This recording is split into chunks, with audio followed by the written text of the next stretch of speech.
저는 서울대학교 식품영양학과에 재직하고 있는 윤지현 교수입니다. 저는 6년 전 2008년 3월에 갑상선암 진단을 받았습니다. 건강검진 중 우연히 발견된 5mm 크기의 암. 암 진단 이후 윤 교수는 갑상선암에 대한 공부를 시작했습니다. 기사와 논문을 찾아 읽던 그녀는 한 가지 사실을 알게 됩니다. 수년간 국내 갑상선암 환자가 남녀 가릴 것 없이 기하급수적으로 증가했다는 겁니다.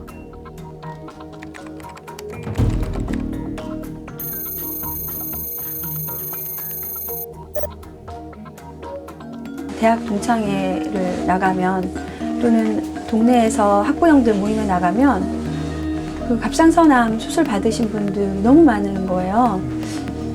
어떤 암이 이렇게 많을 수 있는 건지 좀 뭔가 이게 정상은 아니지 않나. 전염병이 아닌 질병이 25년간 무려 30배나 급증했다는 믿기지 않는 사실. 대한민국에선 과연 무슨 일이 벌어진 걸까?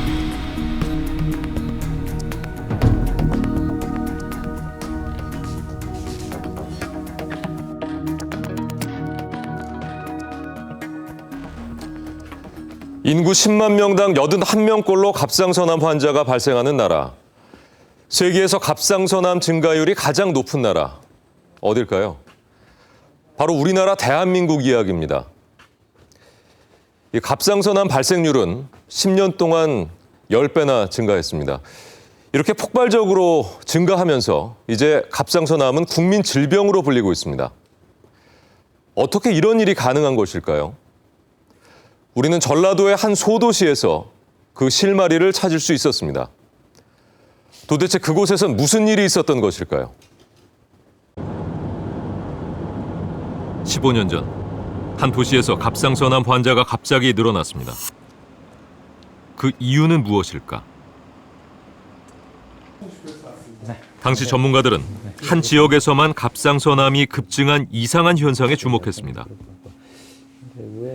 왜 이해는 좀 떨어져. 근데 그 암 등록 초기 자료를 보는 과정에서 98년하고 2001년 사이에 지역 간 갑상선암 발생률 한번 비교를 해본 겁니다.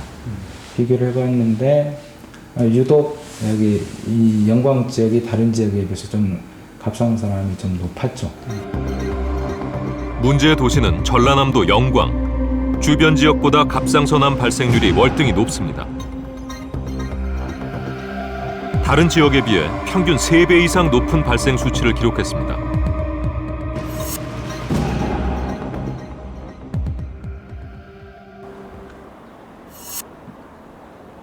이 도시에서는 무슨 일이 있었던 것일까?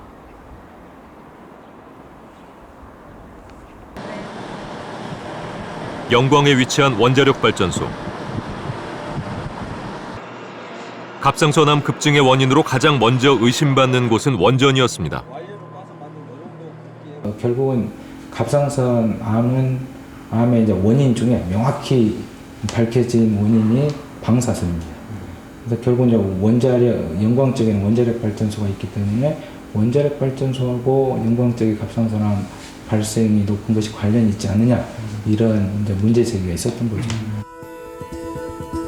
원전과 갑상선암 발생의 연관성을 확인하기 위한 대규모 역학조사가 진행됐습니다. 환경 방사선 측정은 물론 해당 기간 전라남도에서 발생한 갑상선암 환자에 대한 조사가 이루어졌습니다. 환자들의 의무 기록을 조사하는 과정에서 한 가지 특이한 공통점이 발견됐습니다.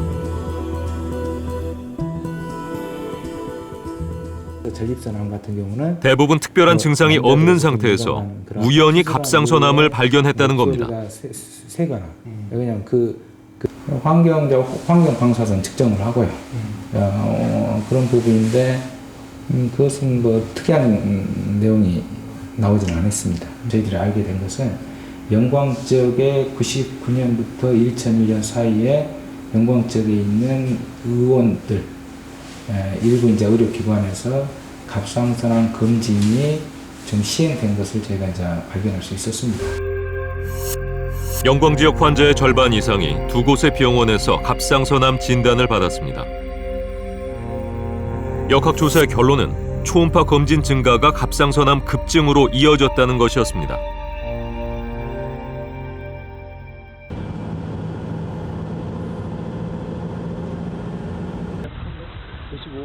우리는 영광 시내 한 내과를 찾았습니다. 감기 증상을 이야기하고 갑상선 초음파 검진을 직접 받아보기로 했습니다. 기침이 좀 계속 나고 콧물이 좀 나고 요즘 계속 좀 피곤하고요. 목 주변이 계속 아프고 좀 몸살도 좀 아니고 그냥 만성 피로처럼. 그래서 안 그래도 주변에 얘기 해보니까 혹시 갑상선 좀 문제는 아니냐.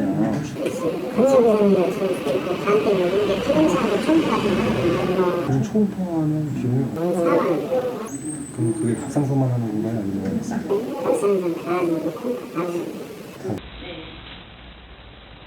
초음파 검진을 받는 것은 어렵지 않았습니다.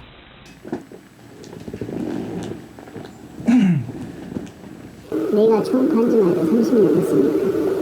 여기서? 저는 다른 과정에서 현재가 이미 30년 됐으니까 50년 됐겠죠.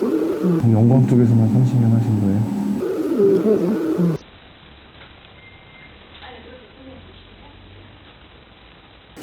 실제로 항상 그런 거 많이 찾아요. 여기서 많이 하고 다른 게뭐 복부도 그러고 여기가 막 서울로 이렇게 의뢰인 다 놀랬어요. 눈치채기 하려면. 진료를 직접 받은 제작진은 평소 갑상선과 관련된 아무런 증상이 없었습니다. 그런데 검사 결과 갑상선에서 6mm 크기의 결절이 발견됐습니다.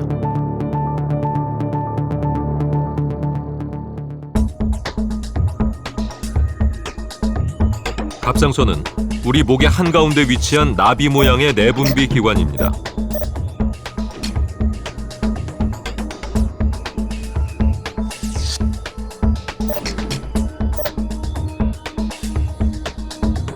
갑상선은 사람이 살아가는데 반드시 필요한 갑상선 호르몬을 만들고 분비합니다. 갑상선 호르몬은 신체 대사작용을 일정하게 유지시키는 중요한 역할을 합니다. 갑상선의 일부분이 커져서 결절이 생기기도 하는데 그중 5% 정도는 암으로 발전합니다. 갑상선암의 일반적인 치료법은 수술로 갑상선을 제거하는 것입니다.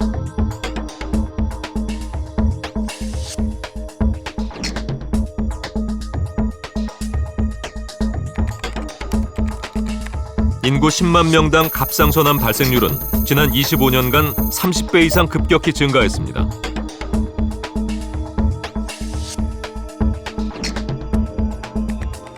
여성의 경우 갑상선암은 발생률 2위인 유방암에 비해서 2배 이상 높은 수치를 기록했습니다.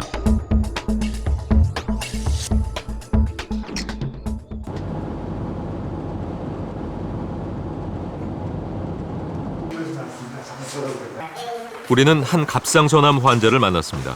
이제 추가로 이렇게 해야 되는 거예요. 그녀는 진단 전까지 아무런 증상이 없었습니다.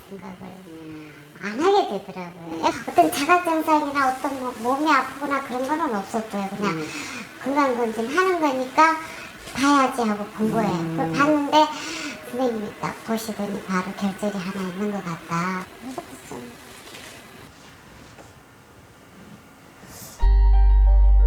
수술 전 봉사활동과 운동을 즐기며 누구보다 활동적인 삶을 살아왔던 박지숙 씨.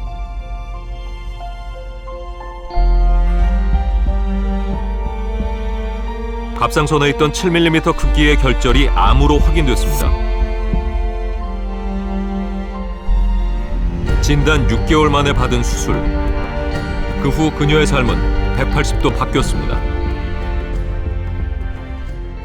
또 아침 되면은 뭔가 일상적인 생활을 내 생활을 해야 되는데 아무것도 못하고 그냥 깔아져서 있다가 보면 3시, 4시, 막 5, 6시가 되고 일도 아무것도 못하고 보고 일도 그대로 있고 막 정리정돈도 안 하고 그러면서 심하면서 짜증도 많이 내고 신경질도 내고 막 그리고 매일 눈물만 나고 우는 거예요. 많이 울었어요. 굉장히 많이 울면서 상실감, 뭐 햇빛도 싫고 이렇게 다 커튼을 쳐놓고 살았어요. 그냥 깜깜하게. 갑상선을 떼어냈기 때문에 평생 호르몬 약을 복용해야 합니다. 딱히 이제 이거는 아침에 일어나자마자 아무것도 섭취하기 전에 하나 먹는 거고요. 제가 죽을 때까지 먹어야 된다는 거 그게 최고 스트레스지. 그 약을 안 먹을 그래 약을 먹어야 된다는 그 부담 그게 최고 크죠. 그것 때문에 우울하죠. 솔직히 제일 우울하죠.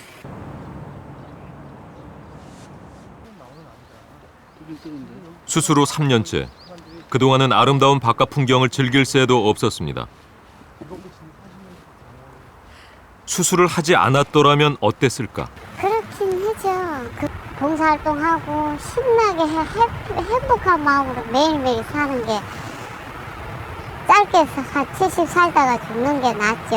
약 먹고 10년, 80, 90 살면 우울한 기분으로 수술과 동시에 3-4달 지나면서 옛날 수술하기 전에 그 활기찬 그런 거는 없어지면서 10년을 더 산들 무슨 의미가 그런 데서 의미를 못 찾았구나. 갑상선암은 암의 진행 속도가 느려서 거북이암이라고 불립니다. 갑상선암의 대부분을 차지하는 유두암은 그 증상이 나타난 후에 수술을 해도 생명에 큰 지장이 없습니다. 5년 생존율도 99.7%나 돼서 착한 암이라고 알려져 있습니다. 그런데 조기 검진으로 인해 갑상선암 환자가 매년 4만여 명씩 새롭게 발생하고 있습니다. 취재 도중 갑상선암 환자들이 찾아왔습니다. 그리고 갑상선암 환자로 살아가는 그 어려움에 대해서 솔직한 심경을 털어놓았습니다. 우리는 갑상선암 수술을 받은 환자들의 경험담을 들어보기로 했습니다. 환자들은 크고 작은 부작용을 호소했습니다. 주변에 실제로 이렇게 다리 건너서 보면 많으신가요? 환자분들이? 네, 많죠. 많아요. 무지무지하게 많아요. 네. 천지예요. 맞아요. 진짜 천재예요. 상처를 한번 보여드릴게요. 수술 몇 번 여러 번 하셔가지고 처음에는 막 여기가 막 굉장히 두꺼웠어요. 이렇게. 지금도 좀 부어 있는 거. 네, 지금 계속 제가 찜질도 하고 굉장히 노력을 하거든요. 갑자기 목이 이렇게 부풀어 올랐어요. 그래가지고 기도를 막아가지고 거기서 제가 이제 숨을 못 쉬게 돼서 이제 응급 상황이 돼버린 거죠. 그 뒤로는 저는 모르겠는데 물어봐서 크기가 0.5mm, 0.4mm 이랬어요. 수술을 하다가 성대로 가는 신경을 건드렸대요. 그래갖고 거기서 말하기는 2개월에서 3개월, 6개월이면은 목소리가 나올 수 있다고 그래요. 그래서 집에서 나오려니 하고 기다려봤거든요. 근데 지금 1년 6개월이 지나고 있거든요. 근데 이 상태예요. 그냥 갑상선 잇들에서 그대로 살다가 죽는 게 낫겠다라는 생각을 제가 스스로 했죠. 그냥. 그러면 크기는 어떤? 그대로예요. 처음 발견했을 때 당시 그대로. 그래서 지금은 처음에는 이제 당장 수술해야 된다, 큰일 난다라는 식으로 얘기를 했는데 지금은 가면 그대로니까 괜찮다라는 식으로 이제 얘기를 반대로 얘기를 하더라고요. 혹시 어머님 같은 경우도 그 크게 수술 이들에게는 흥미로운 공통점이 있었습니다. 차라리 끝났다 하더라도 대부분 건강검진 중에 우연히 갑상선암을 발견했다는 겁니다. 그래서 뭐 일단 그런 식으로 발견은 했고요. 저도 초음파 할 생각도 저는 못했었는데 건강검진센터에서 피곤하다 그러니까 그러면 갑상선 검사를 한번 해보자 그래갖고 초음파를 했거든요. 그래서 초음파에서는 안 좋게 나왔다 그래서 유방검진을 받으러 초음파를 받으러 갔어요. 처음으로 갔는데 이제 가슴은 괜찮았고요. 이 병원은 서비스로 이렇게 길게는 아니지만 짧게나마 이렇게 초음파, 갑상선 초음파를 같이 봐주시더라고요. 그래서 봤는데 좀 담당 선생님 표정이 좀 안 좋으신 거예요. 한번 건강검진을 하러 가니까 이 갑상선 검사를 받아본 적이 있느냐 그래서 받아본 적이 없다고 그랬더니 그럼 한번 받아보시죠. 그래서 그렇게 하자고 그래가지고 한 거거든요. 우리가 만난 환자들처럼 증상이 없는데도 갑상선 초음파 검사를 받을 수 있을까? 우리는 서울 소재의 내과, 산부인과 등 개인 병원을 찾아가 진료를 받아보기로 했습니다. 통증이라는 원인 자체가 너무 무의식해서 일단 뭐 겉으로 봐서는 알 수가 없고요. 초음파를 좀 보셔야 될 것 같아요. 뭐 여자가 피곤하다 그러니까 그런 거 모르겠어요. 어떤 말이죠? 제일 먼저 봐야 될 게 그거예요. 여자는. 국가에 한번 제대로 얘기해 드릴까요? 이런 경우에는 갑상선 검사 초음파로 해서 혹시 뭐 졸음이나 그런 건 없는지 잘 알아요. 갑상선에요? 네. 남자도 갑상선 검사를 하나요? 저 아직 없는데. 젊은 남자들도 갔나요? 젊은 남자 같은 경우는. 피로 증상만으로도 별다른 어려움 없이 초음파 검사를 받을 수 있었습니다.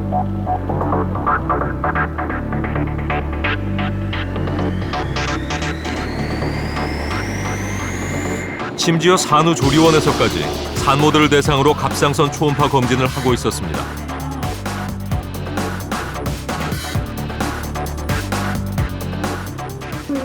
물리적 검사 갑상선하고 이게 체지방하고 이 수만을 이거까지 나서는 그분까지 해서 나가실 수 있도록 해줍니다. 그러면 이거는 저기 비용이 추가가 우리가 암도 하려면 관리했어요. 이게 저기 산모들한테서요?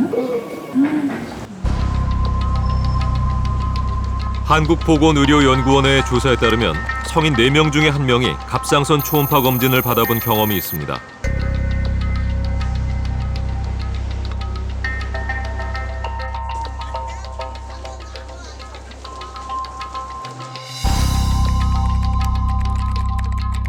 우리나라의 갑상선암 발생률은 미국을 제치고 압도적인 1위를 차지했습니다.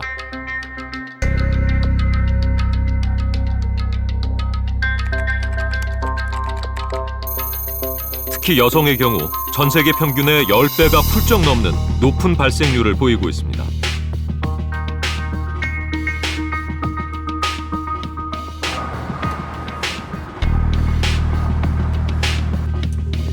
초음파 검사를 쉽게 받을 수 있는 환경이 갑상선암의 증가를 가져온 곳은 아닐까. 그럼 방사능에 영향은 있지만 이렇게 엄청난 급증의 주요 원인은 아닌 거죠? 당연히 아니죠. 당연히 아닌 것이 뭐냐면 우리나라 강남 3구의 갑상선암 비율이 굉장히 높아요. 강원도보다 훨씬 높아요. 무엇을 의미하는 건가요? 응? 그럼 뭘 의미하는 걸까요, 강남 3 그쪽에서 계신 분들은 검진을 받을 기회가 많고 의료기관에 많이 찾아가고, 근데 강원도 계시는 분들은, 산골에 계신 분들은 의료기관에 안 가고 난 암 아니고 그냥 건강해 하고 사시는 분들이고 그래요. 실제로 지난해 국내에서 한 흥미로운 연구가 발표됐습니다.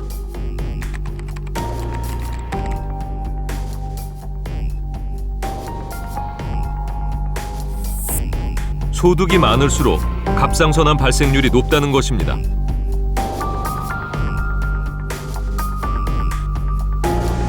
이는 활발한 갑상선암 검진이 갑상선암의 증가를 가져왔다는 것을 뒷받침하는 내용입니다.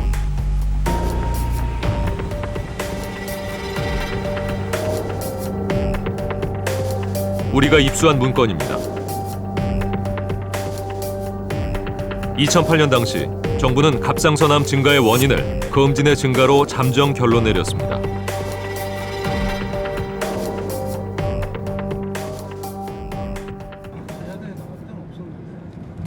우리가 갑상선암 초음파 검사를 받은 지 일주일 후 한 병원에서 연락이 왔습니다.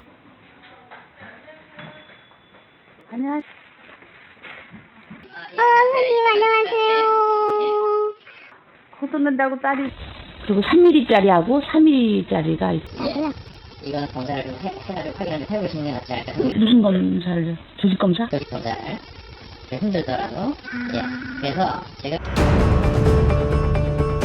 제작진의 갑상선에서 5mm가 채 안 되는 작은 결절이 발견된 것입니다. 의사는 조직 검사를 권유했습니다. 요즘에 뭐 좀 그 검사 받는 거에 대해서 좀 얘기해 봤나? 그렇잖아요. 그 과다 진단을 한다 이건데 그건 아닙니다. 그거는 이 과다 진단해서 질병을 발견해서 그게 만약에 암이 나오면은 치료를 해야 되는 겁니다. 만약에 그래도 그렇게 해가지고 암이 나오는데 그냥 두시겠어요? 하지만 대한갑상선학회의의 갑상선암 진료 권고안에 따르면 5mm 이하 결절의 경우 가급적 조직 검사를 하지 않을 것을 권유하고 있습니다.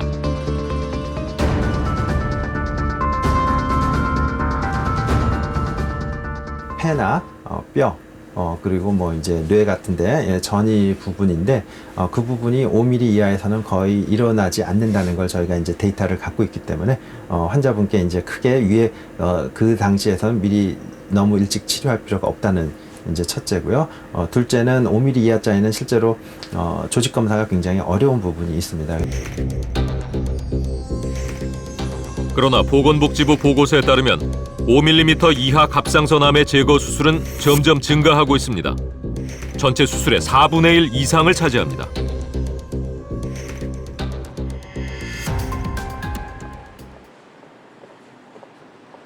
수정 20분에서 왔습니다. 예, 안녕하세요. 5mm 이하의 작은 암까지 열심히 찾아내는 현실. 대한암학회를 찾아 갑상선암 검진에 대한 의견을 물었습니다. 현재 이렇게 좀 엄청난 수의 갑상선 초음파를 하고 있는데 엄청나게 열심히 찾는다고 볼 수 있는데 이런 현상은 어떻게 바람직하다고 보시나요? 바람직하지 않습니다. 조기 검진단은 무조건 좋은 거냐 하는 부분은 일부 암은 그 성장 속도가 굉장히 느리기 때문에 경우에 따라서는 이제 검사를 했다가 암일지 모른다고 해서 이제 침습적 검사를 하거나 또는 암이라고 해서 치료를 하다가 이제 새로운 합병증을 만들어내거나 하는 부분이 없지 않아요. 이제 그 부분 때문에 이제 이런 걸 반대하는 사람은 바로 뭐 잘못된 거다라고 하는데 대표적인 얘기가 이제 지금 얘기하는 갑상선암. 한국보건의료연구원은 갑상선암 조기 검진의 효과가 매우 낮거나 불충분하다는 분석 결과를 내놓았습니다.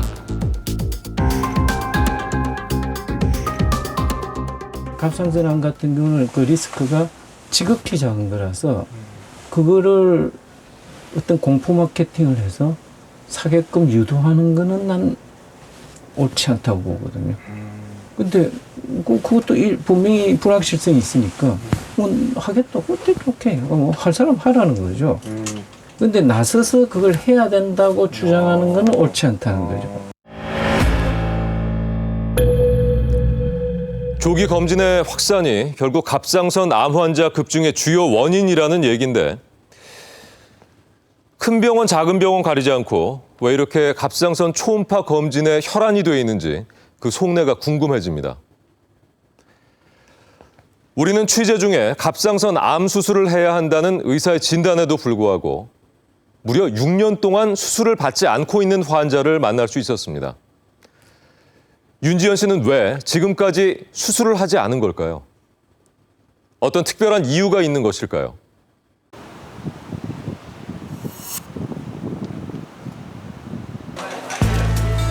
서울대학교 식품영양학과에서 운영하는 카페.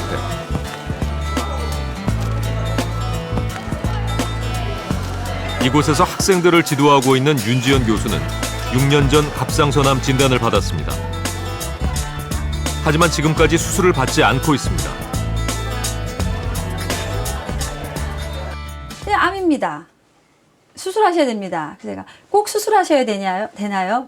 암이니까요. 그러니까 어떤 뭐랄까 설명이 없이 그냥 이렇게 얘기하니까 신뢰가 좀 안 가잖아요. 예. 그리고 크기가 0.5cm라고 하는데 0.5cm면은 굉장히 작잖아요. 그러면 또 다 수술해야 해야 된다고 그러고. 그러니까 조금 약간 의아했죠. 5mm. 작은 크기의 갑상선 유두암. 수술 외엔 방법이 없어 보였습니다. 한번 떼어놓은 거, 혹시 다른 치료법은 없을까? 자료를 뒤지던 윤 교수는 한 일본 논문을 발견합니다. 네네네. 성장 속도가 느린 유두암의 경우 수술 대신 경과 관찰을 권유하는 내용이었습니다.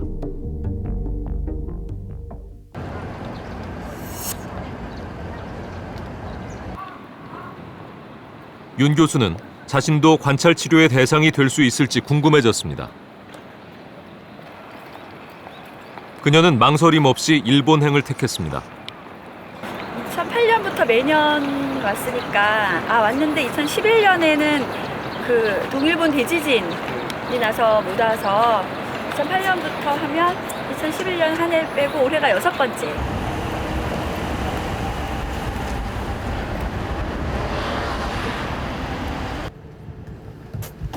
윤지연 교수는 매년 암 크기 변화와 전이 여부를 초음파 검사로 확인하고 있습니다. 지난 6년간 뚜렷한 크기 변화는 나타나지 않았습니다.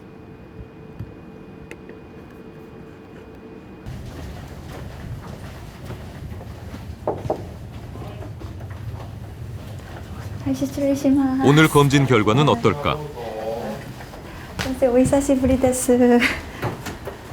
どうぞ、皆さん。ありがとうございます。Today's ultrasound shows that your tumor size and status is not changed. Not changed at all? Yeah, nothing at all. You have some small tumors on your thyroid left side, but it's no change from the 2008. 2008? Yeah, it's almost 6 years. How about the size? The size is... Yeah, 4mm and 8mm. 근데 별로 불안하진 않아요. 예, 왜냐면 이제 1년이 돼서 왔는데 그때 좀 커졌습니다 라고 해도 그게 뭐 갑자기 갑상선 암이라는 게 치명적인 건 아니니까요. 그러니까 커졌다라는 거고, 그러면 거기서 그 상황에서 할 수 있는, 그럼 계속 지켜볼 것이냐 아니면 또 수술할 것이냐 선택을 하면 되는 거지. 일본에서는 증상이 없이 갑상선 초음파 검사를 받는 건 드문 일입니다.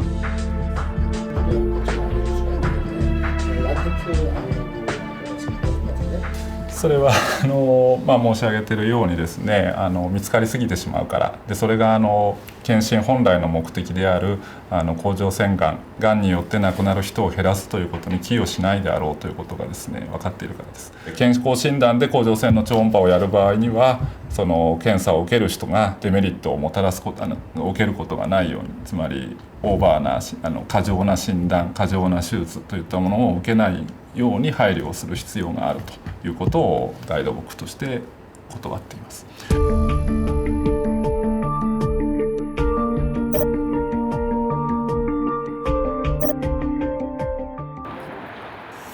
미국의 상황은 어떨까?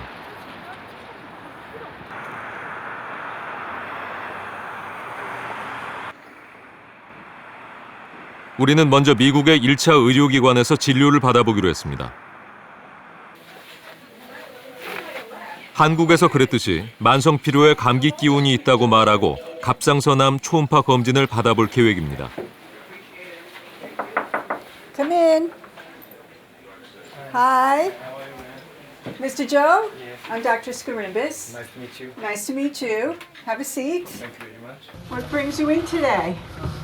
Every day I'm tired and a little bit sleepy and sore the throat. I think I catch a cold. Your health been normal? Yes, normal.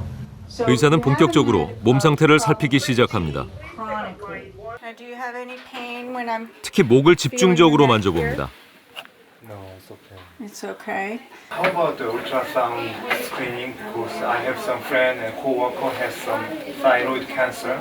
So I'm a little bit nervous that this type of fatigue because of my thyroid cancer or something like this, so I worry about that. So can I have some screening, ultrasound screening for my thyroid? Typically, we don't do ultrasound screening of the thyroid. If you had, when I'm feeling your thyroid, if you had a large nodule, and by large, usually we mean 2 centimeters, which is pretty sizable. You would be able to feel a nodule. Then we would do an ultrasound. But there's no indication to do an ultrasound just because you're tired. So if the patient asking you to want to get screening, ultrasound screening, what do you do? Like how can you do? I would not send a patient for screening without a palpable, like a nodule I can feel on exam. First of all, you'd have to have a big nodule. Second of all, it's very uncommon. Third of all, even if it was cancer, it's okay to watch it because it doesn't spread wildly like, for example, breast cancer or lung cancer.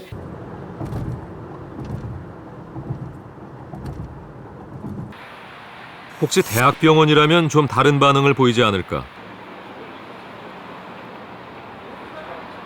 Mr. Cho, how you doing? My name is A.B. Mendelson. I'm Joe. Thank you so much for coming in. Would you like to come in? Thank you very much. 이곳에서도 똑같은 증상을 이야기하고 진료를 받아봤습니다. Because I'm come here because When you swallow, the thyroid 이번에도 moves up and 의사는 down, allowing 목에 you to 손을 feel the 대고 thyroid a 촉진을 little bit 먼저 more 합니다. And the sides of the neck, and the thyroid itself feels very soft, and I don't feel any nodules. So from that standpoint, you look good to me. If you catch it early, when it's even smaller than a centimeter, a few millimeters, which is what ultrasounds can do now, you're not going to really do any better in terms of being able to catch it than if it, let's say, grew to something that I could feel, like a centimeter or centimeter and a half. And so the question is that you go through all that surgery and all the treatment, maybe even getting radioactive iodine treatment, which can damage your lungs, the ability to have children, and all those things kind of have to happen once you start getting the ultrasound. You start going down a road that you can't come back from. An epidemiologist. 결국 우리가 만난 의사들은 갑상선 초음파 검사를 해주지 않았습니다.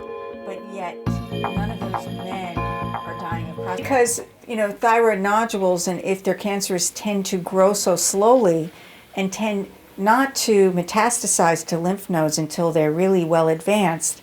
We don't have a sense of urgency of finding and treating them because they'll grow slowly. They'll be there sooner or later. You'll realize that this nodule is abnormal and perhaps needs a biopsy. 지난 10년간 한국의 갑상선암 발생률은 10배 정도 증가했습니다. 하지만 갑상선암으로 인한 사망률에는 별다른 변화가 없었습니다.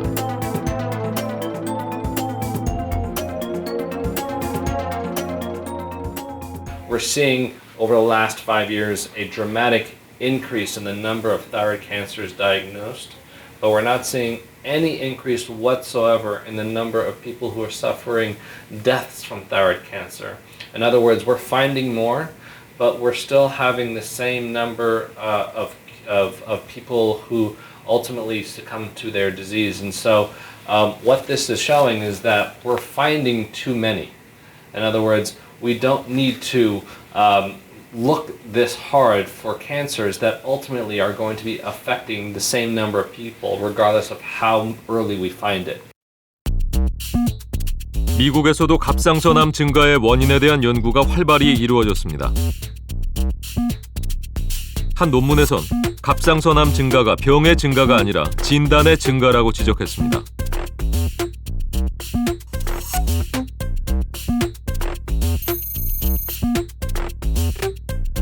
갑상선암 검진을 하지 않는 또 다른 이유는 핀란드의 한 연구에서 실마리를 찾을 수 있습니다. 갑상선암과 무관하게 사망한 101명의 성인의 갑상선을 2.5mm 두께로 잘게 자르고 그 안에 암세포가 있는지를 관찰했습니다.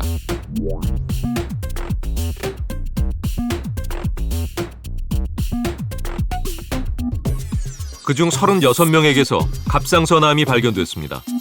3명 중 1명이 잠재적 갑상선암 환자였던 겁니다. And glands have a lot of cellular turnover, and they have a lot of abnormal-looking cells. And some of those cells, meet the pathologic definition of cancer. So if you look hard for thyroid cancer, you will find a lot of it. The thyroid's full of nodules. Almost all adults have some small nodules, and you put a lot of needles in those nodules, you'll find cancer. So I think the most parsimonious explanation is you're getting a lot more ultrasounds, you're finding some of this reservoir of small disease that we've always known has been there, and now we're doing something bad. We're taking out a lot of thyroids. 우리는 취재 중 만난 의사에게 한국의 갑상선암 통계 자료를 보여줬습니다. Men and women or? Male, female, yes. 다른 국가들보다 월등히 높은 발생률을 보이는 한국의 상황에 대해서 그들은 어떻게 반응을 보일까?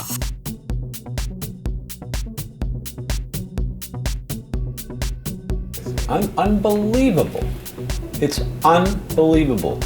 And this is from Korean the National Cancer Institute. This is federal statistics. You didn't make this up. It's unbelievable. When you're doing more than the U.S., there's something, there's a problem because we have the highest volume system in the world. Yeah, it's shocking. That is shocking. There is a problem. Yeah. You have a problem. Yeah, so you can see how radically. Yeah, no, that's really distressing.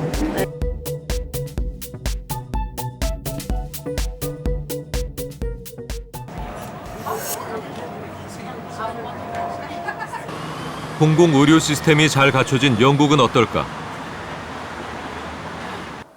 Hi, Dr. Vanderpump. Nice to meet you. Hi, welcome. Yeah, thank you very much. Worry about, but she was. 갑상선암 진료 지침을 만드는 전문의들의 모임, 갑상선협회의 회장을 만났습니다. We don't recommend in what we call primary care, that's people going to their family doctors, that people should have automatically an ultrasound scan of the neck. Because as I said, it uncovers a lot more nodularity than people know they had, which then leads to further investigations that may or may not always be useful. So we don't advocate a screening program at any level in primary care or indeed in secondary care, unless there is one of those key criteria, a certain size found on imaging or with that certain family history or genetic background. 영국 암 연구소에서 만든 갑상선암 진료에 대한 가이드라인입니다. 결절의 크기, 목소리의 변화, 가족력 등의 조건이 충족되지 않으면 초음파 검진을 하지 않는다고 합니다.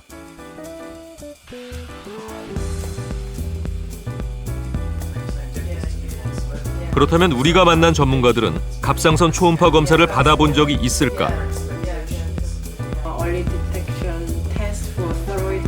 No, as I always say to people, stay away from doctors unless you really have to. I haven't been offered it, no, and I certainly haven't been for any screening tests that the NHS. I mean myself? Yeah. No, I haven't. You kidding me?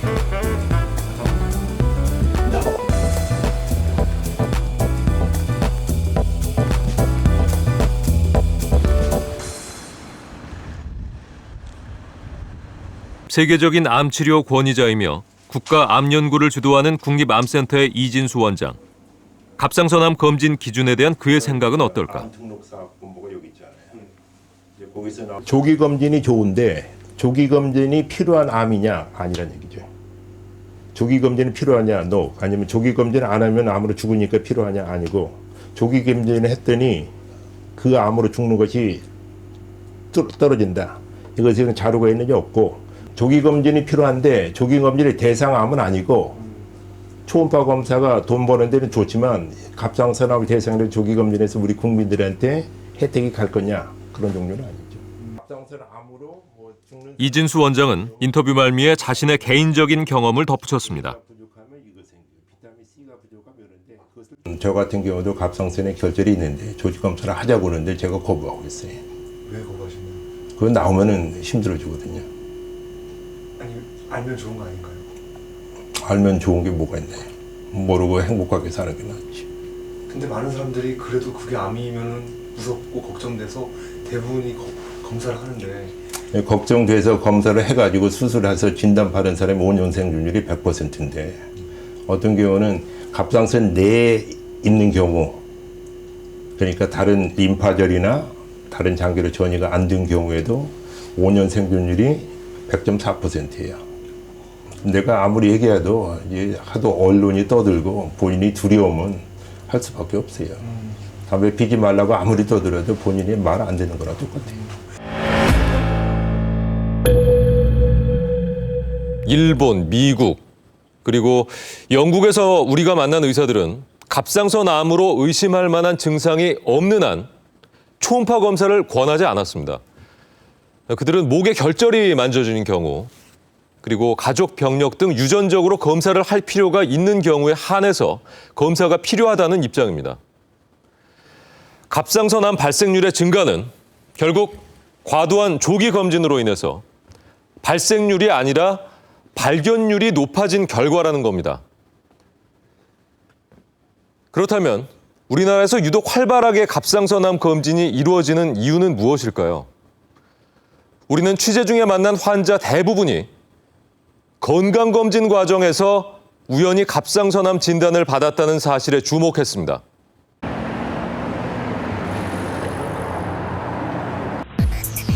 우리는 건강검진을 통해 얼마나 많은 갑상선 초음파 검진이 이루어지고 있는지 확인해 보기로 했습니다.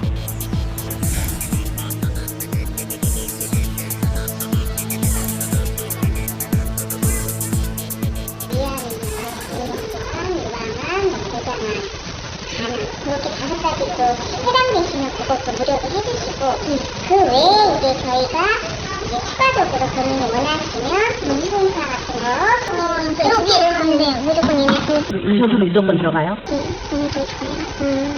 가상성이 중요한가? 네, 좀 많이 중요하죠. 갑상선 암 같은 경우에 뭐 꼭 암이 아니더라도 결절이 있는 경우에 뭐 계속 주기도 한번 해보는 게 좋기 때문에 그런 거 해보시는 게 좋다고 저희 보고는 있어요. 우리는 공공병원을 포함한 모든 병원에서 갑상선 초음파 검사를 권유받았습니다. 갑상선 초음파 검사는 필수가 아닌 선택 항목이었지만 다른 검사와 함께 패키지로 묶여 있는 경우가 많았습니다.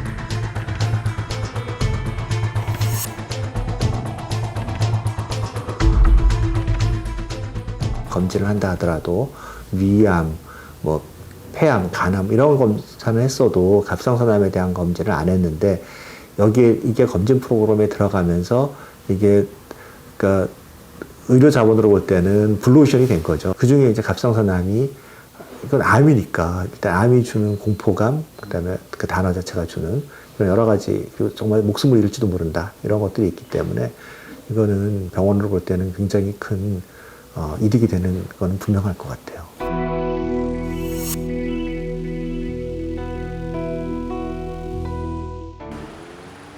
영국 왕립 일반의대학 총장을 지낸 이오나 히스 박사.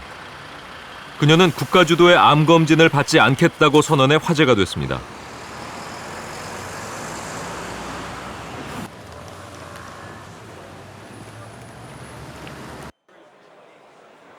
왜 검진을 거부한 것일까? 그녀에게 건강검진이 지닌 문제점에 대해 물었습니다. I can only presume that it's financially advantageous to those practices to offer that service. Especially thyroid cancer is perfect in a way.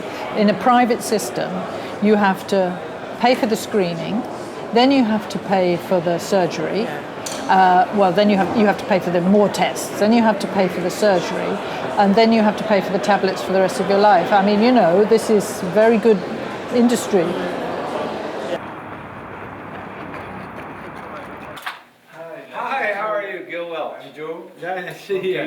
오랜 기간 과잉 진단에 대한 연구를 해온 길버트 웰치 박사는 병원이 검진에 열을 올리는 이유를 간단히 설명했습니다. I'm not sure exactly who did this, but talked about that offering free screening programs ultimately is great for business.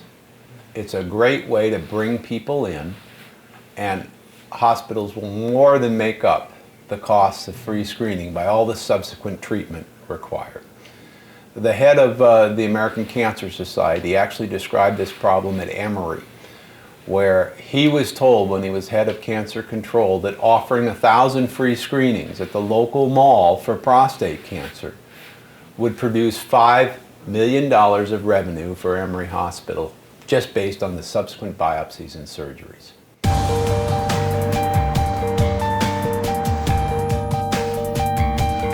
갑상선 결절 진단을 받은 사람이 2년 동안 쓰는 건강보험 비용은 200만 원가량. 국내에서 갑상선 초음파 검진에 사용되는 전체 비용은 연간 최대 4,500억 원에 달한다고 합니다.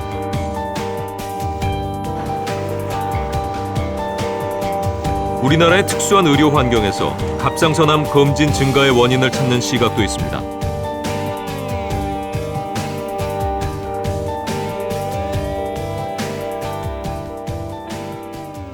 솔직히 말씀드리면 부분적으로 낮은 의료 수가하고 관계가 있습니다. 이 초음파 검사라는 거는 상대적으로 이제 기계를 한 번 사고 나면 하루에 5번을 찍든 10번을 찍든 추가되는 비용이 상대적으로 작아요. 의사의 그 기술 빼고는. 만약 그러고 나서 뭐가 발견되면, 갑상선암이 발견되면 이제 그 치료비가 결국은 이제 병원의 수익으로 들어오기 때문에 어떻게 보면 우리나라의 지금 의료 환경, 의료 수가는 그러한 검사를 더 하도록, 그러니까 서구의 의사들보다 더 쉽게 하도록 이렇게 부채질하는 부분이 있습니다. 갑상선암 환자가 왔을 때 당신은 수술하지 말고 경과를 지켜보자. 이렇게 얘기를 해서 그 사람의 설득을 받으려면은 1시간, 2시간 가지고도 모자라죠. 그러나 갑상선암 수술을 하자 했을 때는 사실은 5분이면 충분하죠.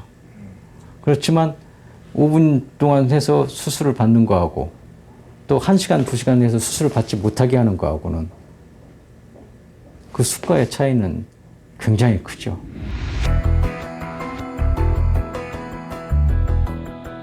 의사들 역시 갑상선 초음파 검진이 유행처럼 번진 현실 때문에 당혹스러운 경우가 많습니다.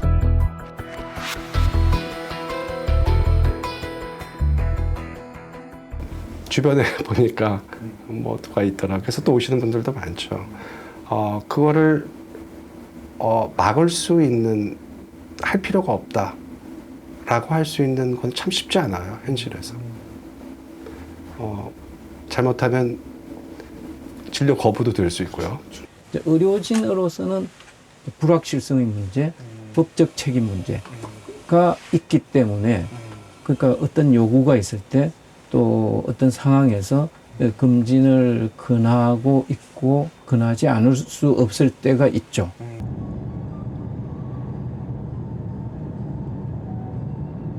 봄이라 되게 이쁘다. 울산에 살고 있는 30대 주부 강지영 씨. 지영 씨는 3개월 전 갑상선암 진단을 받았습니다.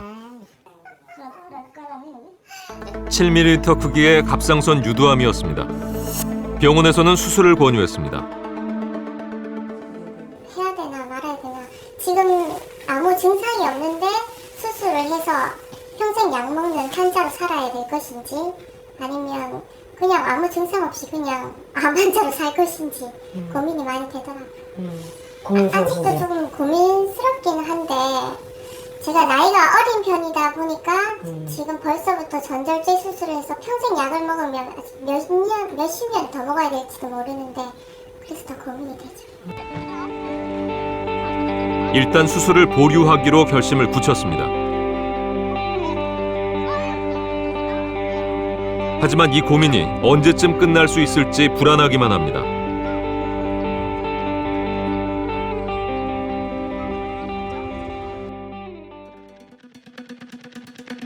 정부는 수년 전부터 갑상선암 급증의 심각성을 인지하고 있었습니다.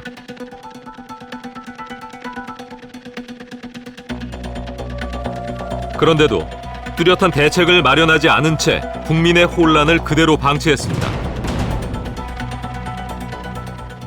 이런 게 밝혀지고 공론화돼 버리면 국가 암검진이라는 게 한순간에 무너질 수가 있단 말입니다.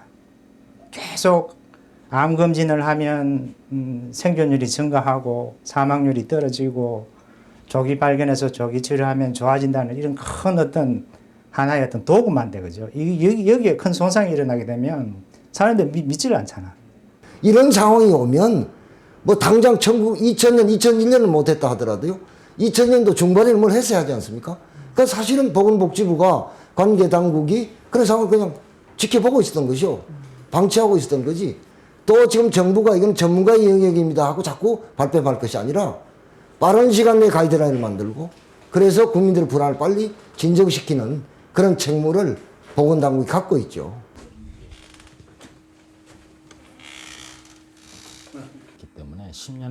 이에 대한 보건복지부의 입장은 무엇일까?